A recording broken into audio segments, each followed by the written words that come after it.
அனைவருக்கும் வணக்கம். இப்போ சமீப காலமாக ஒரு குற்றம் நிகழ்ந்து கொண்டிருக்கிறது. அது என்னன்னு பார்த்தீங்கன்னா, உங்கள் ஃப்ரெண்ட்ஸ் கிட்டேருந்து உங்கள் வாட்ஸ்அப்லையோ டெலகிராம்லையோ ஒரு ஹாய் அப்படின்னு ஒரு மெசேஜ் வரும். நீங்கள் வந்து அந்த ஃப்ரெண்ட்ஸ் கிட்டேருந்து தான் வந்திருக்கு அப்படின்னு நினச்சி அதை ஓப்பன் பண்ணி பார்ப்பீங்க. அதுக்கப்புறம் அது கீழே வந்து ஏதாவது ஒரு ஃபோட்டோஸை வந்து இருக்கும், அதை வந்து கிளிக் பண்ணுங்கள். இல்லாட்டி ஏதாவது ஒரு லிங்க் அட்ரஸ் இருக்கும், அதை கிளிக் பண்ணுங்கள். இல்லை லிங்க் கோடு கொடுங்க அப்படின்னு சொல்லி ஏதாவது ஒன்று கேட்டு அந்த ஒரு லிங்க் வந்து உங்களுக்கு வரும். ஸோ ஃப்ரெண்டு தான் அனுப்பியிருக்காருன்னு நினச்சி நீங்கள் வந்து அந்த லிங்க்கை வந்து ஓப்பன் பண்ணி பார்த்தீங்கன்னா இமீடியட்டாக உங்கள் வாட்ஸ்அப்போ அல்லது டெலகிராம் அக்கௌண்ட்டோ ஹேக் ஆகிடும். ஹேக் ஆகிட்டு நீங்கள் என்னென்ன கான்டாக்ட்ஸ் வச்சுருக்கீங்களோ அத்தனை கான்டாக்ட்ஸுக்குமே ஹாய் மெசேஜோட இந்த லிங்க் வந்து போயிடும்.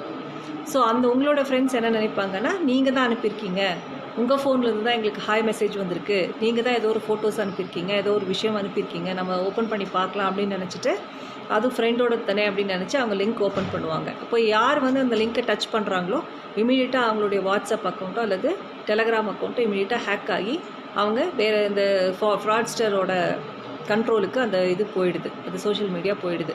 ஸோ அவங்க வந்து நாளைக்கு அவங்க கண்ட்ரோலுக்கு எடுத்ததுக்கப்புறம் இந்த மாதிரி எனக்கு அர்ஜென்ட், எனக்கு ஏதாவது காசு வேணும், ஏதாவது அமௌண்ட்டு வந்து பே பண்ணுங்கள், இது பண்ணுங்கள் அப்படின்னு சொல்லி மணி லாஸ் ஆகிறதுக்கான சான்சஸ் நிறையா இருக்குது. ஸோ இதுக்கான ரிக்வெஸ்ட்லாம் இப்போ கொடுத்து இதுக்கான இன்வெஸ்டிகேஷன் போயிட்டுருக்கு. ஸோ இந்த ஸ்கேமர்ஸ் யார் அப்படிங்கிறது கண்டுபிடிக்கிறதுக்கான நடவடிக்கைகள் மேற்கொண்டுட்ருக்கோம். பட் நம்ம வந்து எதுவுமே வந்து ப்ரிவென்ஷன் இஸ் பெட்டர் தேன் க்யூர்னு சொல்லுவாங்க. ஸோ அந்த யாருன்னு கண்டுபிடிச்சி நம்ம ஏதாவது ஏமாந்து பணம் லாஸ்ட் ஆனதுக்கப்புறம் ஒரு அக்யூஸ்டு தேடி அலையிறதுக்கு பதிலாக நம்ம முன்னாடியே விழிப்புணர்வாக இருந்துட்டால் இந்த ஒரு க்ரைமைவே நம்ம தவிர்த்திட முடியும். ஸோ இது மாதிரியான குற்றங்கள் இப்போ இந்த 2 நாளாக நமக்கு புகார் வந்துகிட்டே இருக்குது. அதனால் எல்லா பொதுமக்களுக்கும் நான் என்ன சொல்கிறேன் அப்படின்னு பார்த்தீங்கன்னா, தயவு செஞ்சு ஏதாவது ஃப்ரெண்டுக்கிட்டேருந்து ஹாய் மெசேஜ் வருது, ஏதாவது டவுன்லோட் பண்ணுங்கள், ஏதாவது கிளிக் பண்ணுங்கள் அப்படின்னு லிங்க் வந்ததுன்னா அதை அவாய்ட் பண்ணிவிடுங்க. அந்த லிங்க்கை யாருமே நீங்கள் டச் பண்ண வேண்டாம். இந்த மாதிரியான ஒரு க்ரைம் இப்போது சமீபமாக போயிட்டுருக்கு. அதனால் எல்லாருக்குமே இது ஒரு விழிப்புணர்வு.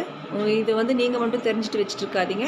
இதை பார்த்த உடனே எல்லா உங்கள் நண்பர்கள், உங்களுடைய சொந்தக்காரங்க, அக்கம் பக்கம் எல்லாருக்குமே தெரிவிங்க. இந்த நீங்கள் ஒன்ஸ் நீங்கள் தொட்டாச்சுன்னா, உங்கள் ஹேக் ஆகிடுச்சுன்னா உங்கள் அத்தனை ஃப்ரெண்ட்ஸுக்குமே அந்த ஹாய் மெசேஜ் போயிடும். அப்போ எல்லாருமே நீங்கள் தான் அந்த மெசேஜ் அனுப்பியிருக்கீங்கன்னு நினச்சி அது ஓப்பன் பண்ணிடுவாங்க.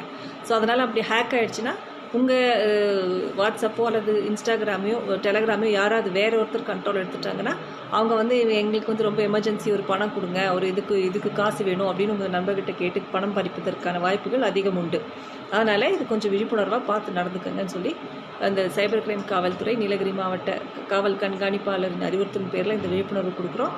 நீங்கள் எல்லாருமே அது விழிப்புணர்வோடு நடந்துக்கணும் அப்படின்னு கேட்டுக்கொள்கிறோம்.